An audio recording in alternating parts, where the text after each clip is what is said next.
Yeah. I'm sure it'll be fine. Okay, hello. And don't go away at the end. Oh, Wendy, you've got your wine. No, I haven't. Actually, it's Pim's.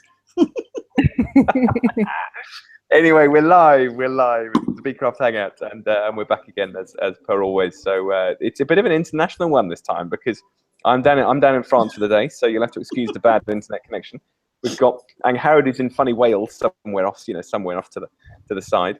And Wendy, you're an English contingent today, so we've at least got one of us in England anyway. Well, there you go. Yeah. There are worse places, I'm sure. There are worse places. So just for the people who perhaps haven't experienced one of our hangouts before, basically this is here. It's a live discussion. This is what we do. This is what we chat about. This is sort of the way that we work, really. For those of you who are sort of with us at the minute, what I'm just going to share my screen. So if any of you have got any questions for us throughout the sort of this the short hangout, we can take questions. It is live. We are discussing this. If you're watching this on what are we on? Tuesday the 14th, around that date. If you're there, it's live. You can ask the question. So just very, very quickly, I'm just going to show you how you can do that. So if you go to the BCross website, obviously where you are, and I'm just going to bring this in so you can see where we are up to. And when it goes live, and you've got it on different screens. Here we go. And on the Bcraft page, which you should now see, you should be able to see underneath where obviously you're watching this, there's a little option here to ask a question. If you just click that down, pop your name and your email in there, and it'll pop a question, and hopefully I will be able to bring that into us. And at the very least, we'll just sort of sit there, have a chat, discuss all the sort of what's all going on. And ultimately, we want to have a look through the magazine this month as well. So I know that is probably coming to you very, very shortly. So why don't I sort of kick that off? Wendy, I don't know if you've had a chance to have a look through, or Angharad, if you've had a chance to look through the magazine this month. Is there anything in there which sort of caught your fancy in terms of anything of interest, any articles of interest in there? I have to say, go on, Angharad. No, that's fine. Go on, Angharad. Anything in there which you liked? I like the one I edited, the one with Esther Pepper interviewing Professor Dave Golson, and he's the bumblebee. Yeah, that was fascinating, right? So yeah, it was really good, and I hadn't realised he'd written so many books.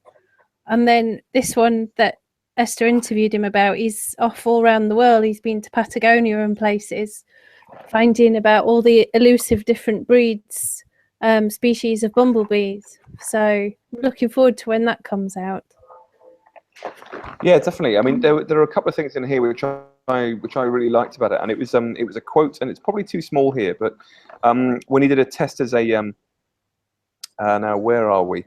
He did a test as a teenager, experimenting by gluing tiny numbers on the back of bumblebees to record how long it took them to find their way home. And the best was Blue 36, who did a 10-kilometer flight in 2 days.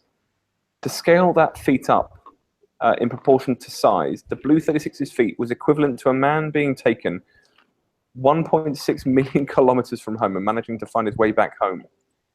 And I thought that was a fascinating stat, as well as this one down here as well. So he highlighted the point about bumblebees having a metabolic rate 75 times greater than a hummingbird. A full stomach, they're only over 45 minutes from starvation. And I'd not heard that before. So I thought they were two fascinating facts from two of his books anyway. Yeah, because I had to check up on that, because I was like, I know hummingbirds have got a high metabolic rate, but I couldn't find hardly anything about bumblebees' metabolic rate when I Googled it, just to see. So it is very interesting. Yeah, it is. Wendy, have you read any of his books before? Because I haven't. I'm going to get them off the back of that article, I have to say. No, I haven't. But I know that when we've been at shows, A Sting in the Tail has always been a very popular book, and a lot of people have come up and stood at the stand and said to a friend alongside, "Oh, that's a really good book. You want to read that?" So it piques your curiosity when somebody comes up and actually says something like that, don't they? Yeah, it's always a recommendation, isn't it? It is always a good one. Well, I'll tell you what, before I go on to the next sort of article, which I particularly liked this month, I just want to bring in one of the questions that people, that someone had actually submitted very early on, actually, from Dan. And Dan had put in here, so thank you, Dan, by the way, for your question. He said, I'm a new beekeeper and will receive my bees in the next few weeks. What should be my priorities? Now, and Harry, you're quite a new beekeeper, so it won't be too much going back for you. Obviously, Wendy, you've been keeping bees for 7,000 billion years, so it may be, it may be a bit of a problem for you. Sorry. But and Harry, what would you say? What was your sorry.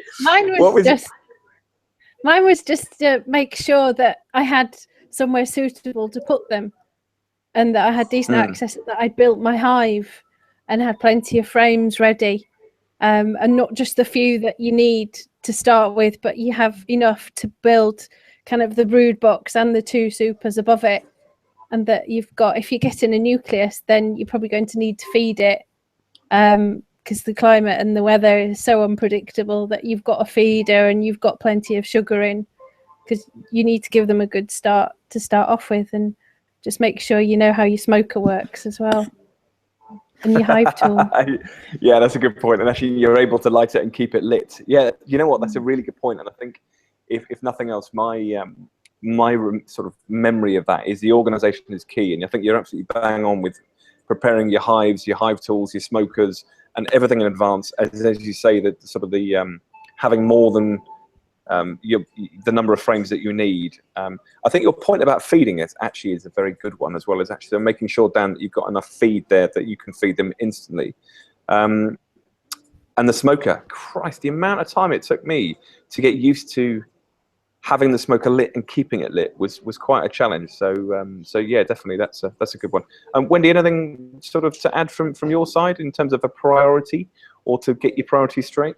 Yeah, priorities, I think, is to have a hive bench, something that's probably about 18 inches off the ground, possibly 2 feet, basically to put your hive onto. Something nice and sturdy. Wooden one is ideal.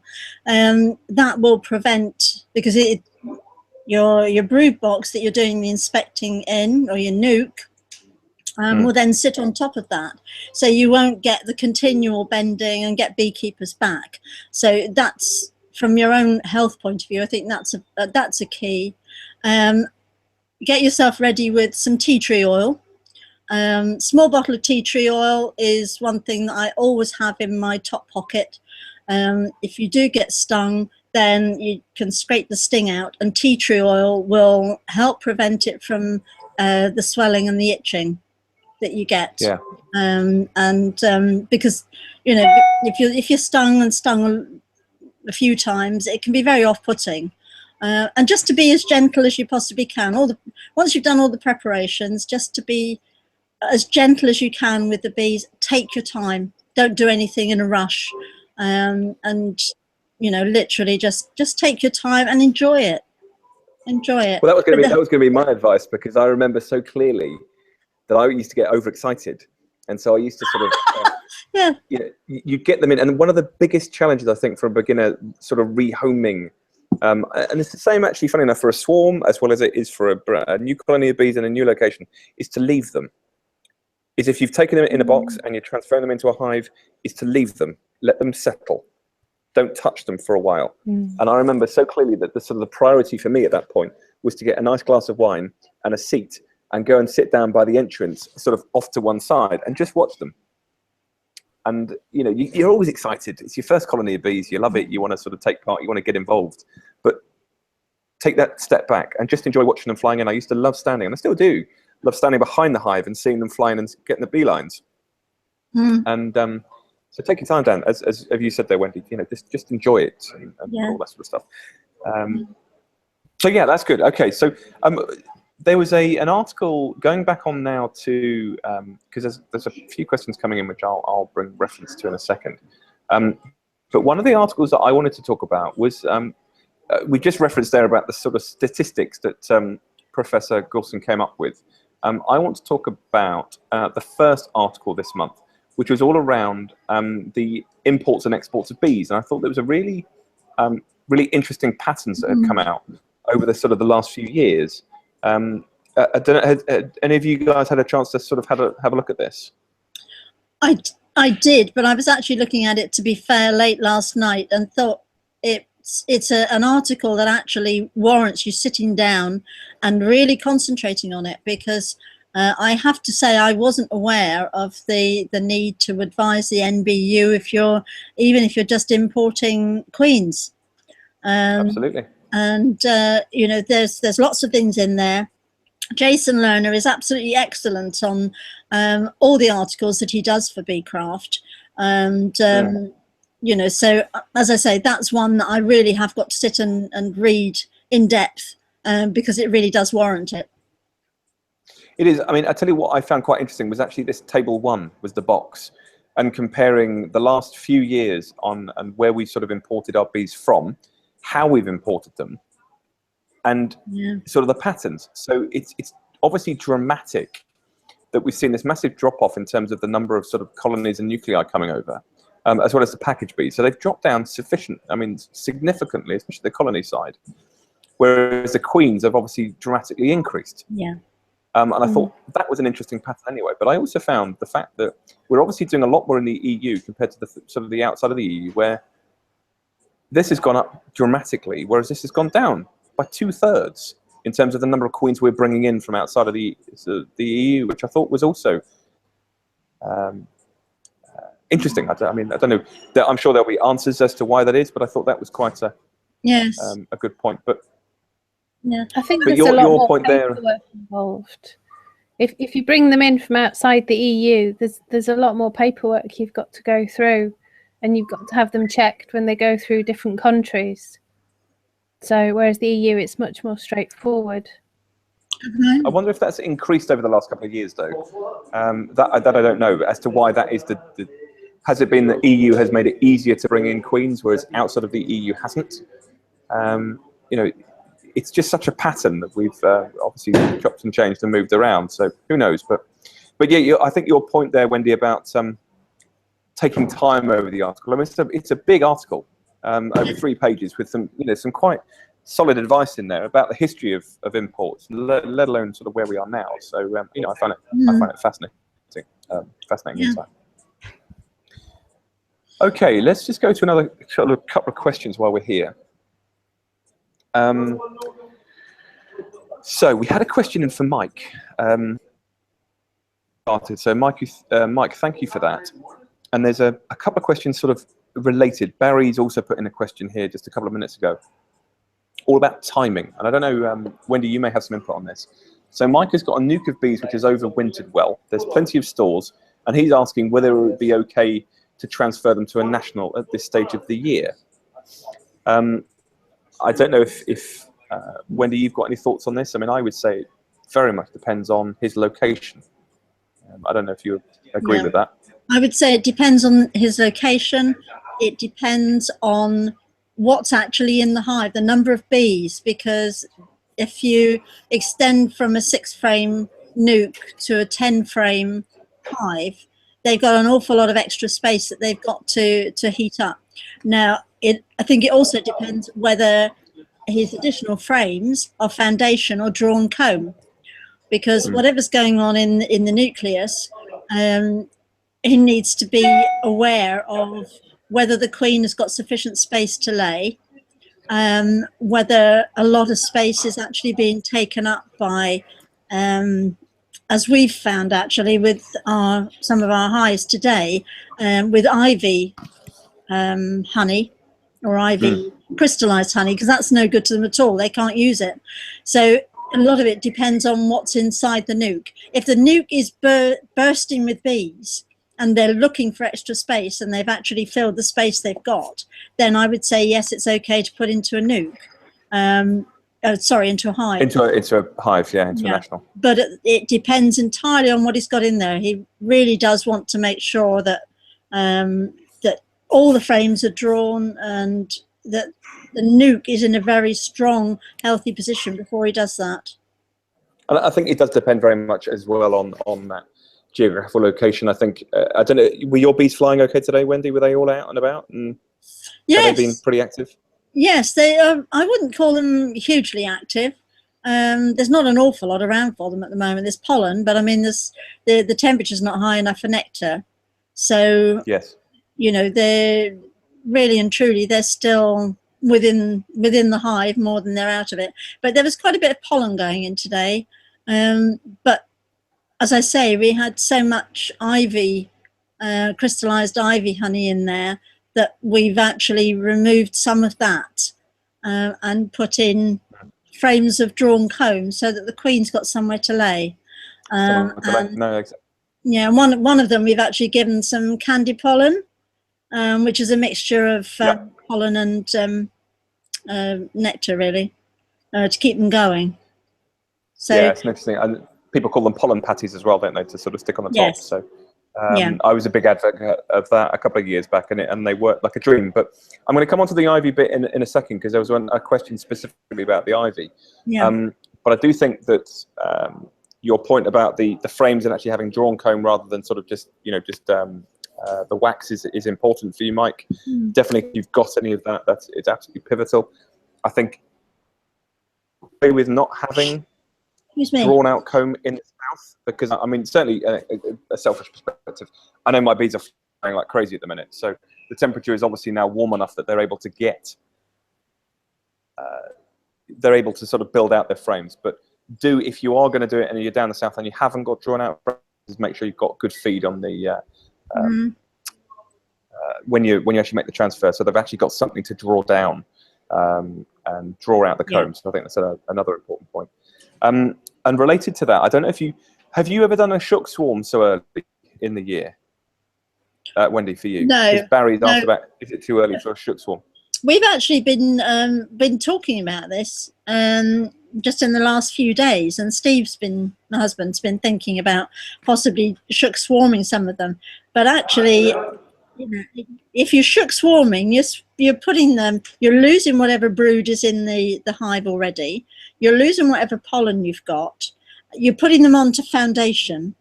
So you're going to have to feed. And I actually think shook swarming this time, I think it's too early. At the moment, we should only be having very, very brief inspections. And what we've done with our hives today, in fact, we at this time of year, we will give, on a good day, we will give them a clean floor, clean brood box, clean super if it's on brood and a half, and a clean roof.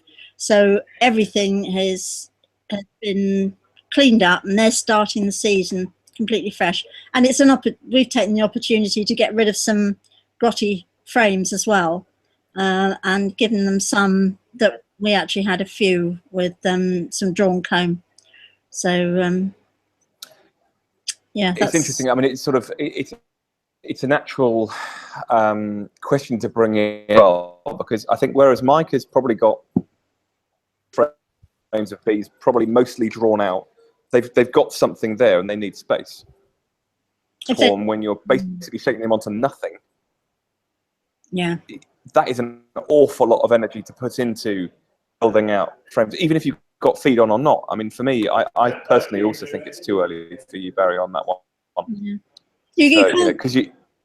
So at this stage of the season, they can't afford to lose their brood. They can't afford to lose what little brood there is, because the winter bees are dying off and they're needing the new bees. And if you put them onto foundation, they've got to draw it out, then the queen's got to lay the eggs, then they've got to go through the larvae and etc. So that you're talking weeks, and I think you would actually stand a chance of losing the hive. Personal view. No, but it's mirrored with me. And Harry, have you managed to do a shook swarm yet? Have you had the pleasure of doing one? No, I had 2 colonies last year, and they both swarmed. And then I had a nucleus, and that one's come through the winter. It's on a brood and a half, and they're flying, but that's about the extent of my experience. Yeah, I tell you, I do remember the first shook swarm I did.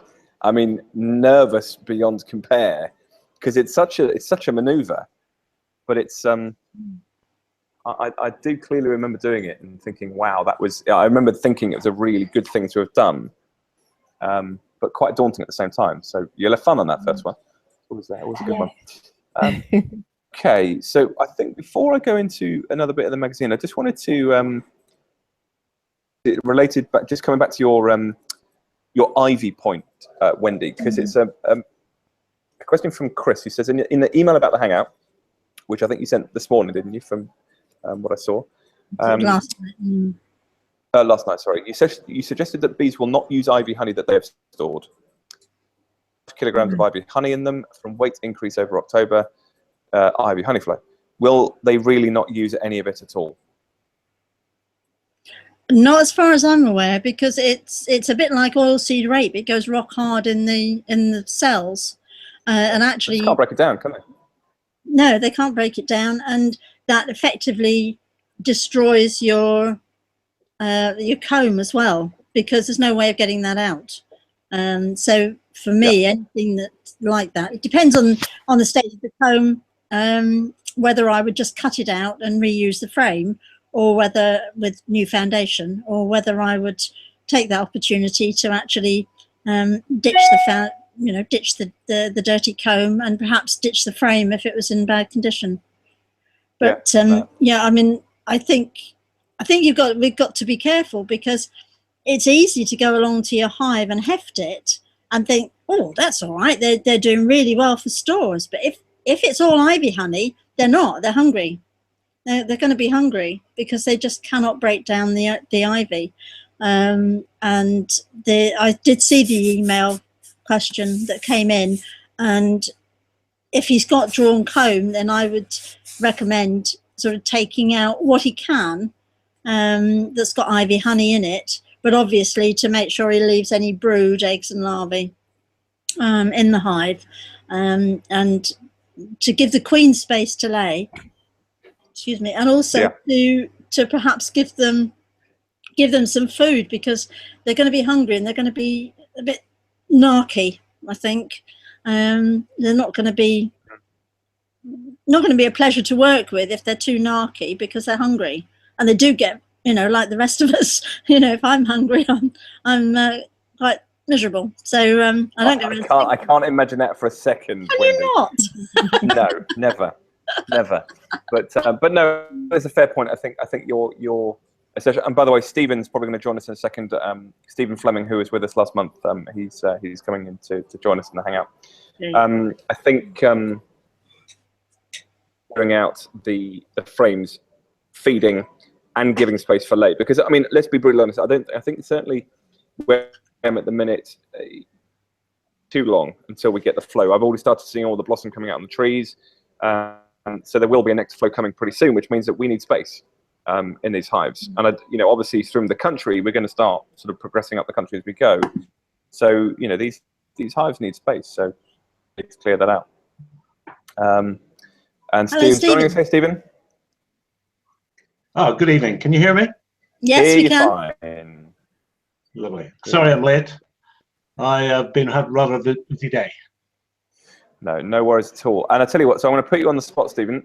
What was your favourite article this month in the magazine, if you've had a chance to have a look at it so far? Yeah. Oh dear, that's a horrible spot to put me on.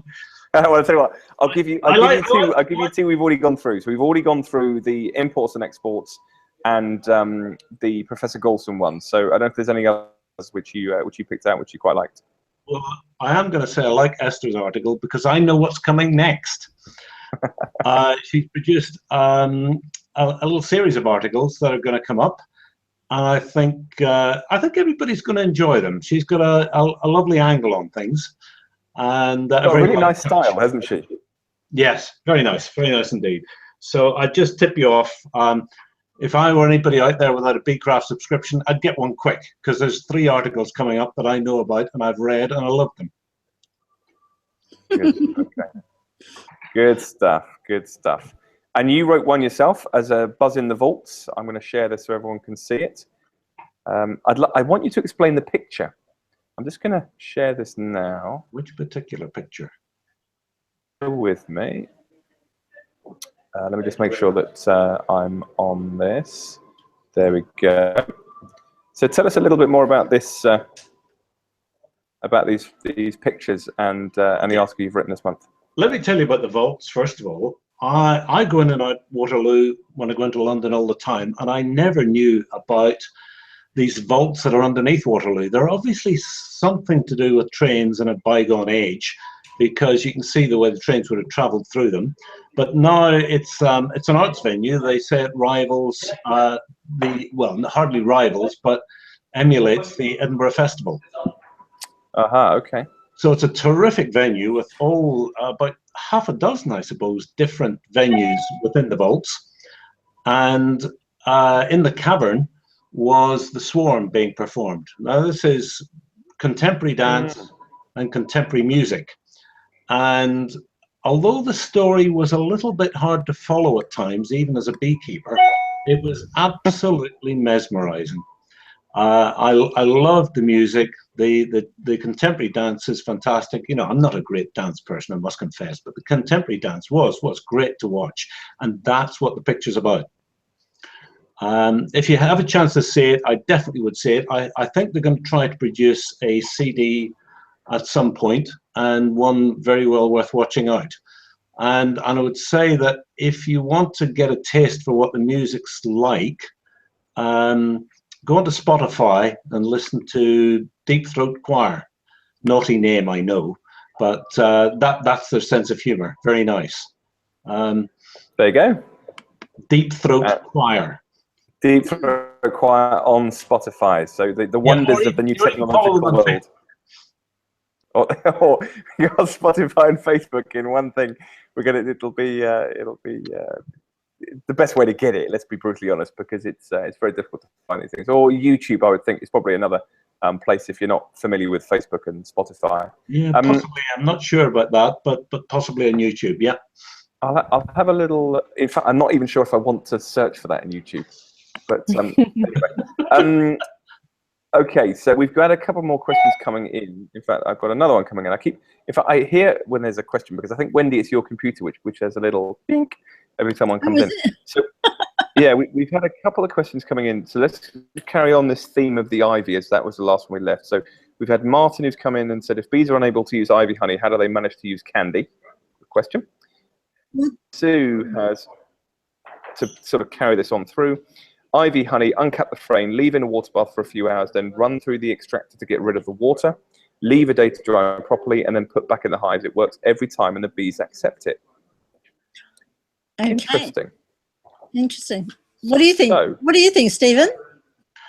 Well, I get ivy honey, quite a lot of it, I think, but I don't have any particular problems with it.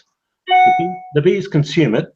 Remember, I'm in Northern Hampshire, and I'm quite sure these things do vary across the country, so I'm only speaking for my area. But my bees bring in a lot of ivy honey, which is a disgusting taste, but I'm glad to say they seem to consume it over winter or early spring, and I let them have it. Once I extracted ivy honey, I regret that to this day. I still have almost nightmares about it, because it's dreadful to get out of the comb. And whenever you do get it out of the comb, it's one of the greatest disappointments you're ever going to get in honey extraction, because it's vile. In what way vile? Is it the texture or the taste? No, the taste and the smell. Okay. Next time, come late August, early September, as it would be down here, next time you see an ivy starting to flower, go up to it very closely and smell it. And you'll never forget that smell. I thought you were going to offer me some of your ivy honey then, and I was going to decline very gracefully and say, "Don't worry, it's very kind." I have been feeding my the ivy honey that I extracted. I finally got rid of it last year, after many years, because I'd feed it in fits and starts to the bees over several years, if they needed any feed, which they don't usually. And I eventually got rid of it, thank goodness. I could nearly hear the bees swearing as well, though. Well, okay, so let me just reiterate what Sue has said, because I think it's really vital for the people who are obviously on here about this. Yeah. So frame, leave it in a water bath for a few hours, then run through the extractor to get rid of the water, leave a day to dry properly, then put back in the hive, and it works. It does put the bees accept it. It doesn't, it doesn't actually say that they like it, but we'll take that. It is a good question about if bees. Oh, James is. Andy. No, you've not gone, James. We're not hearing you. Ah, okay. I hear. Can you hear me? Yes, it's probably when you move your head. I think it's when I go through from the screen to the email. So you'll have to excuse me. So in terms of the taking of the candy, taking of candy and taking of ivy do work because there's. Yeah, but candy isn't granulated, is it? Candy isn't actually granulated. That's softer, I think, and with water, then that's easier for the bees to consume. Is that right, Stephen? Apparently so, but I have to say that I don't have any difficulty with my bees consuming granulated oilseed rape or ivy honey. So I've always been a bit puzzled by these reports. I'm not disbelieving the reports. I'm just a bit puzzled, and I do wonder how much it varies across the country. That's interesting. Interesting. Okay, let me go on to something which we covered quite a lot last month. So Mark has put forward a question here. So he says, I treated 2 out of 4 hives with oxalic acid in January. The other 2 had very low mite drops, but now have a few bees with deformed wing virus. They have presumably been ejected or have left outside the entrance. They've presumably been ejected or left the hive in the interest of the colony. Should I treat these colonies soon or trust the colony are doing what's needed at present? So what would you do with the 2 remaining colonies? Would you, just because he's seen oilseed rape, would you necessarily treat now? Personally, I wouldn't. I would put a Varroa tray underneath to see what sort of drop there is, natural drop. It's a bit too late now, right? I mean, it's yeah. I also actually, when I was at TradeX, I was told that oxalic acid has actually been removed from sale. You can't buy it for bees anymore. It's been replaced. So I needed to find out a little bit more about that as to whether that's actually the case or what. But no, certainly nobody at TradeX actually had any oxalic acid for sale. Interesting point. So if any of you, if you know the answer to that, let us know. I would back up Wendy's view on getting a Varroa screen in there promptly to see what the fall is. And either the beekeeper there is a very good observer or he's got trouble. And I don't know which it is, because I would be a bit worried to see deformed wing virus so soon this time of year. But maybe he's just a very good observer. Or maybe he sits like me with a glass of wine and a chair and just looks at the entrance for hours, thinking it's a marvelous thing. That's what I call a good observer. A sensible observer as well, I think, with a glass of wine there. That's enjoying your bee. Yeah, it is. It's what we should do, right? It's what we should do. Okay, so I hope that helps. If I saw a big Varroa drop, and I did have this one year, about 3 years ago, I had a big Varroa drop and deformed wing virus very early in the year. It was a bit later than this. It was April. And I shook swarmed them and I treated them with a product that gives a very fast Varroa kill in the first 24 hours. And that colony survived and I've still got them, or I've got their continuing lineage. I think it's a little bit early for a shook swarm at the moment. Personally, I would wait until the oilseed rape's out so that the bees can bring in nectar and pollen at the same time. I'd be very worried about shook swarming them quite so early, because my bees just got out yesterday really for the first time to really power in the pollen. But I'd keep a close eye on them and maybe treat with a very fast knockdown of Varroa to get them clear. I hope he's just a very good observer though. No, you and us both, I think, in that respect. Okay, so I'm going to do one last question before we disappear, and I don't know if you saw earlier on, Stephen, that we actually had a Shook Swarm question, and we all said exactly what you just said, which was too early. But it's a similar thing, and it's interesting. The theme of this hangout has been around timing. So Ian Sherwood, a long time Twitterer. So hi, Ian. Has asked a question, again, similar around timing. I want to replace the old frames. When is it early so I can put new frames in? They are new foundation and not drawn comb. So I think this is pretty similar to what we've said earlier on, really, isn't it? Which is there's a geographical element to this and an element based on sort of what they're bringing in. Because if it's, the problem with the Shook Swarm is there's too much. You can't expect them to do it. If it's a couple of combs, it's probably a little bit different. So thoughts on that? Any sort of advance? We're all jumping in here, so I will then. Good. Well, We've already commented. But I mean, we're not wrong with that, are we, Stephen? I mean, replacing all combs now is just too much. Maybe a couple of combs here and there. It's relatively straightforward. Personally, I wouldn't touch my bees until probably next month. I might have a peak this month, but I certainly wouldn't touch them too early. I'd let them get on with it because they've had a tough winter. Yeah. And just let them do what they have to do, because whatever I do at this time of year isn't going to make that much difference, probably. I would like to see a flow on from the oilseed rate, which fortunately here comes pretty early. And then I'm happy to go in and replace frames and the rest. But I wouldn't be replacing frames until there's something of a flow on. Personally, I was saying earlier on actually that I'm starting to see a lot of the blossom coming out on all the trees, all the cherry blossoms coming out already. Are you seeing that in North Hampshire? Yes. Yeah, very nice. So the cherry blossoms out, and the bees are obviously bringing in a lot of pollen at the moment. I'm not even quite sure where from, but yes, very healthy. But I'm letting them get on with it because it's their treat after a long winter, and I really don't want to interfere with them. Absolutely, and I think that's we have it every year, though, right? We have the same thing, which we all get excited because we can see the sort of the season getting going again, and we all want to sort of get in, but we've just got to hold on. Yeah. Can I just say, in Devon, passing a field the other day, and I saw the startings of the oilseed rape flowering. Wow. I saw a few yellow bits at the top of the greenery, so. It's not going to be that long. I'm not a lover of the oilseed rape, to be honest, but some people love the honey, don't they? Right.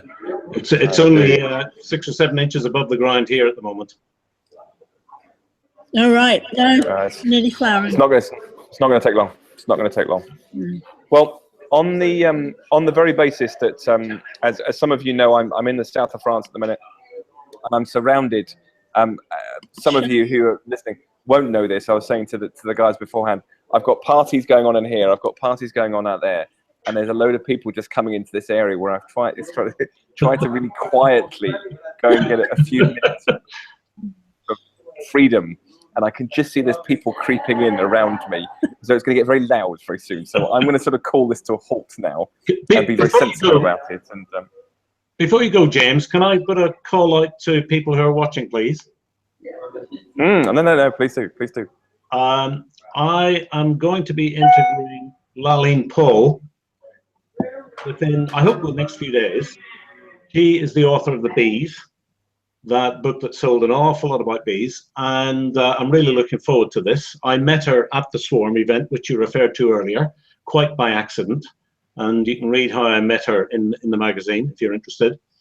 But I'm meeting her in the next few days, and anybody who's got any questions that they would like me to ask her, I would love to hear from them. So maybe they could email the usual email address, whatever that is. Yeah, or put it in. I mean, if you want an instant sort of questions for the people who are watching, and there's still sort of nearly, well, just over 40 people now still watching. Just pop any questions you've got in the little question link underneath the video link that you've got here for Stephen to put forward. Have you got any questions that you want to ask Stephen to her yet, or not? Oh yes, I've got lots. but I would like to hear what other people would like to hear answered. I've already got some questions from a 14-year-old girl that were that I was never going to ask. So that was really good. It's good, isn't it? It's nice when you get that different perspective and all that sort of stuff. So Absolutely. that's all good. Yeah. All right. James, Well, James, before we go, can I just say, going back to the magazine this month, you've asked everybody else what articles they particularly liked, and I particularly liked the one for new beekeepers. I can't remember off the top of my head. Michael? Malcolm Clark. Malcolm Clark. Thank you very much, Angharad. I really, really rate him and think he does a superb job of helping new beekeepers, because he puts some good things in that I've not seen elsewhere. I've not seen anybody referring to, you know, clean hives in the spring, that type of thing. And, you know, hygiene is my number one issue. Absolutely number one. Very hot on it. And I hate anybody who doesn't take the necessary precautions, because beekeepers are the worst ones for spreading disease. And we've always, in the you can smile, Stephen.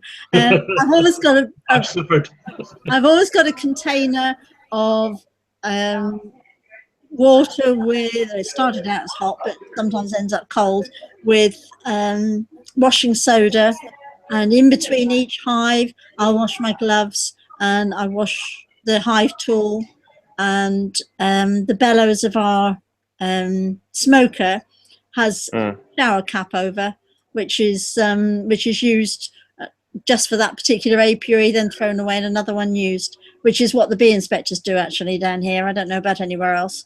So I just wanted to say that, because I think Malcolm's doing a really nice series for new beekeepers. Really good. It's funny. It's one of the things I really picked out on this month, is that there's a really good balance of beginner-based articles and some. I quite like the Be Audacious article. A little bit later, I'm just going to see if I can share it, because there was some quite hard-hitting ones as well as some fun ones. I mean, that Malcolm one, as you said, was excellent. And then just underneath it, I quite like that one as well, about the more Mysore coffee. I think that was great, Stephen. I'm loving all of those ones. Thank you. And where is it? It was underneath this one here. The Be Audacious. I love some of these imagery. I mean, we're talking about deformed wing virus. Obviously, we just talked about that now, but yeah, there's a good balancing one there as well. So anyway, for anyone, I will. Sorry, James. For anyone who's a Facebook follower, keep an eye out for a photograph I'm going to post tomorrow on Facebook relating to the Mysore coffee article. It's a treat. That's anticipation, isn't it? You're a tease, Stephen. You're a tease. I know. I know. Oh well, because purely I'm going to get sort of a load of people looking at me very funnily when we're at this big conference in Cannes talking about property, and I'm sitting here talking about beekeeping in the middle of a rather posh hotel. So I'm going to have to finish this and say thank you for those of you who are watching. It's always a pleasure, and thank you for joining us and putting all your questions in. You'll now see in the magazine, obviously, there's a section dedicated to all the questions that are brought in from all of you. So it's great that we can feed it all back.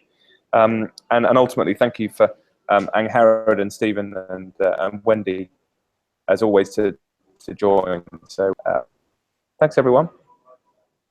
Bye for When's now. the next? Thank you.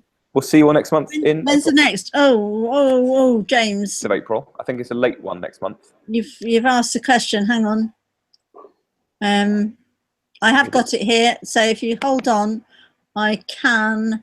I'm gonna beat you to it, Wendy. I'm gonna beat you. Here we go. 13th of April. So I was totally wrong. Oh, wow. Well, I'm impressed. It was in the magazine, so I cheated. 13th of April, 18th of May. I knew it was an 18 of something. Yeah, if it's in the magazine, you know it must be true. And it's just a case of everybody being aware we're not doing it the same night every month. Last year we did it all on a Wednesday evening, and that's when a lot of association meetings took place. So we decided this year that we would alternate the dates some on a Tuesday, some on a Wednesday, some on a Thursday. So it was brought to my attention last night that there was an expectation of, I think, really of Wednesday evenings. So it isn't always a Wednesday. So just check out the date, pop it in your diary, and way to go. Look forward to seeing you. Cool. All right. Thanks, everyone. See you all soon. Okay. Bye. Thanks.